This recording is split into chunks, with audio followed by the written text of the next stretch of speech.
श्रीमंत श्री जगद्गुरु तुकोबाराय म्हणतात, कानडीने केला मराठा भ्रातार, एकाचे उत्तर एकाने. काय झालं? पूर्वीच्या काळातलं दृष्टांत आहे. एका कानडी मुलीने महाराज मराठी मुलाशी लग्न केलं आणि मग लग्न झाल्यानंतर, पूर्वीच्या काळातला तो प्रसंग आहे.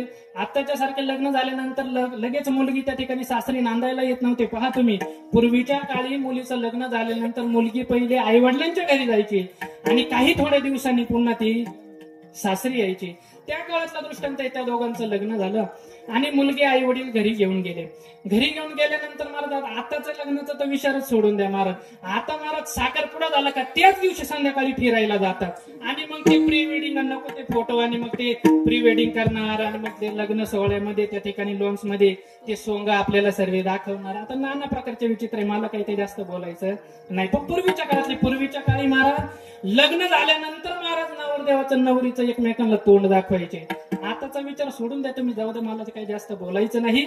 पूर्वीच्या काळातला तो दृष्टांत आहे. कर्नाटकमध्ये ती मुलगी निघून गेली. हा मुलगा महाराष्ट्रातला हा घरी आला. आईने सांगितलं, का रे बाळा, अरे महिना झाला तुझी बायको त्या ठिकाणी माहेरला जाऊन बसलेली आहे. आता माझं वय झालं, तुला असं वाटत कसं नाही का बाबा बायकोला घेऊन यावं आणि चांगला व्यवस्थित संसार करावा. आता तुला माझं हे हाल अपेक्षा कष्ट का पाहत नाही? त्यावेळेस मुलगा म्हटला, आई, माझ्या सुद्धा मनामध्ये तोच विचार होता, पण फक्त मला तुझ्या तोंडून ऐकायचं होतं. उद्या जातो आणि बायकोला घेऊन येतो. ठीक आहे महाराज. आईला आनंद झाला. आईपेक्षा महाराज त्याला खूप आनंद झाला, कारण उद्या बायकोला घेऊन यायचं, उद्या बायकोला घेऊन यायचं. रात्रभर त्याला झोप नाही महाराज. उद्या बायको येणार. सकाळी महाराज उठलं. सकाळी उठल्याबरोबर आंघोळ केली, स्नान केलं, मस्त तुऱ्याचा फेटा बांधला, बैलगाडी सजवली आणि गडी निघाला. कुठं? बायकोला आणायला. बायकोला आणण्याकरता बैलगाडी घेऊन तो गडी कर्नाटक मध्ये आला. कर्नाटक मध्ये आल्यानंतर सासूरवाडीला आला. मग आता जावई सासूरवाडीला आल्यावर तिथं काही कमी असतं का? नाही का? मग नाकाचा मोती ठेवी गाणं राखी जावयाचा मान, बरोबर की नाही? आता काहींच्या लक्षात आलं असेल, जाऊ द्या, लक्ष द्या, बरोबर की नाही? जावई सासूरवाडीला आलेला महाराज. यथेच्छ भोजन झालं, सर्व त्या ठिकाणी बडीशोप वगैरे सर्व कारभार झाला. सासूबाईंनी मग कुरडया पापड्या काय पुरे असतील ते सर्व शिदोरी बांधून दिली आणि मुलीला वाटं लावलं. आणि मग मुलगी वाटायला लावल्यानंतर मुलगी माग पाहते. कन्या सासुरेशी जाय मागे परतोनी पाहे, रडरड वगैरे झाली. मुलगी निघाली.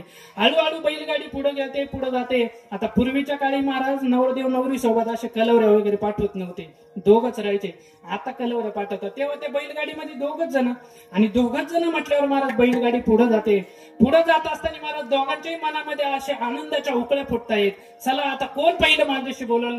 हे बोलतात की ती माझ्याशी बोलते, असं नवरा बायकोचा तो विचार चालू आहे. पण गंमत अशी आहे, एकाचे उत्तर एकाने. गंमत अशी होती, याला कानडी जमत नव्हती आणि तिला मात्र मराठी येत नव्हतं. गंमत इथं आहे ना. मग महाराज ती गाडी पुढे आली, कर्नाटक मधून जाते आणि कर्नाटक मधून जात असताना महाराज तिचा जो नवरा असतो तो जोरात खाकरतो. असं खाकरल्यानंतर महाराज ती लगेच अशी सावध होऊन बसते. तिला वाटलं आता काहीतरी बोलते म्हटल्यानंतर छोटस गाव आलं आणि त्याने विचारलं, वै ग, या गावाचं नाव काय? ती म्हटली, अहो येनंतिरी. काय म्हटली? ती कानडीमध्ये म्हटली येनंतिरी. येनंतिरी शब्दाचा अर्थ असा होतो की तुम्ही काय म्हणताय हो? ती आपल्या मालकाला म्हटली येनंतिरी. याला वाटलं या गावाचं नाव काय आहे? येनंतिरी. तो म्हटलं ठीक आहे, या गावाचं नाव येनंतिरी आहे. पुढचं महाराज ती पुढे थोडीशी बैलगाडी गेली, पुढे अजून दुसरं गाव लागलं. मग आता यांनी गप बसावं की नाही? हा परत म्हणतो, होय ग, या गावाचं नाव काय ग? ती म्हणते ह्या गावाचं नाव येनंतिरी. ती परत म्हटली काय? येनंतिरी. म्हणजे ती म्हटली तुम्ही काय म्हणताय हो?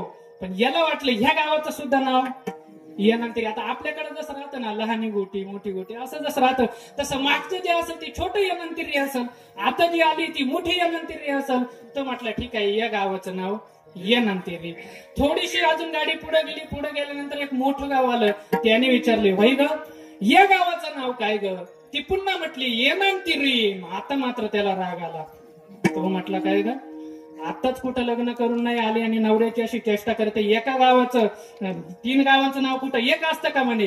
कधीपासून मला सांगते येनंतिरी 2 पर्यंत ठीक होता, पण आता 3ऱ्या सुद्धा गावाचं नाव येनंतिरी. आणि गडी जरासा तामसी होता. तो काय होता? तामसी होता. त्यांनी बैलाला हाकलणे करता मला त्याच्या हातामध्ये चाबूक होता. कोणता? आता काही ना माहित असेल शेतकऱ्यांना, बरोबर की नाही?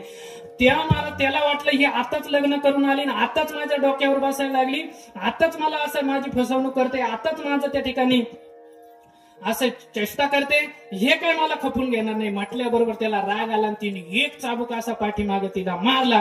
तशी ती म्हटली याकोड तिरी. याकोड तिरी म्हटल्यानंतर याकोड तिरी शब्दाचा अर्थ मराठीमध्ये असा होतो की का मारताय हो. ती म्हणते का मारताय हो. हा म्हटला मग पहिले जर गपचिप याकोड तिरी या गावाचं नाव सांगितलं असतं तर कशाला मार खाल्ला असतं. असं त्यांचं चालू आहे. पुढे चालू असताना महाराज ती रडते. रडता रडता ती म्हणते ये न मला डेप्पा नन भाळ वडिताना. तुम्ही काही जण माणसाला मारा, तुम्ही काही चाटा मारू नका, पण मला थोडस कानडी येतं बरं का. थोडस म्हणजे दृष्टांतापुरतं येतं, बाकी काही येत नाही. ती आपली रडती. ती म्हणते ये न माल डप्पा नन भाळ वडिताना. असं तिचं चालू आहे आणि रडणं चालू आहे. थोड्याच वेळात महाराज गंमत अशी झाली, ती गाडी हळूहळू कर्नाटकच्या बाउंड्रीवर आणि महाराष्ट्राच्या बाउंड्रीवर आली. आता कर्नाटक आणि महाराष्ट्राच्या बाउंड्रीवर ती गाडी आल्यानंतर महाराज तिथं एक दुभाषी बसलेला होता. तिथं दुभाषी बसलेला होता म्हणजे त्याला मराठी येत होतं आणि कानडी येत होतं. ती गाडी त्या दुभाषीकडे जवळून गेल्यानंतर त्याच्या लक्षात आलं का ह्या गाडीमध्ये बसलेली ही जी मुलगी आहे ही रडते. ही का रडते हे तिला जाऊन आपण विचारलं पाहिजे. म्हणून तो त्या बैलगाडी जवळ गेला, गाडी थांबवली आणि विचारलं ये ना अंती, म्हणजे माझ्या बहिणी या केली ती, तुला रडायला काय झालं. ती कर्नाटक भाषेमध्ये त्यांनी उत्तर दिलं. ती म्हटली ननगंडन भाळ वडिताना माझा नवरा मला खूप मारतो. काय म्हटली ननगंडन भाळ वडिताना माझा नवरा मला खूप मारतो. तो म्हटला याकोडती. याकोडती म्हणजे तुझा नवरा तुला का मारतो. ती म्हटली मला त्या ठिकाणी सांगायचं आहे हा नवरा मला का मारतो हे मला काही कळत नाही. तो फक्त मला मारतो आहे. ह्या दोघांचं बोलणं चालू असताना त्या मराठी जो नवरा होता ना तिचा त्याला काहीच कळलं नाही. तो म्हटलं काय चाललं तुमचं उंडू गुंडू जरा मलाही कळू द्या. उंडू गुंडू चालू म्हटल्यानंतर त्या दुभाषिकाच्या लक्षात आलं का याला बिचारायला कानडी येत नाही आणि हिला मराठी येत नाही. मग तो म्हटला अरे बाबा केव्हापासून तुझी बायको तुला म्हणते का मारताय हो का मारताय हो आणि तू बिचारा तिला अजून मारतोच आहे. दृष्टांत संपला. सांगायचं तात्पर्य असं आहे महाराज भाग बदलला की भाषा बदलते. विठ्ठल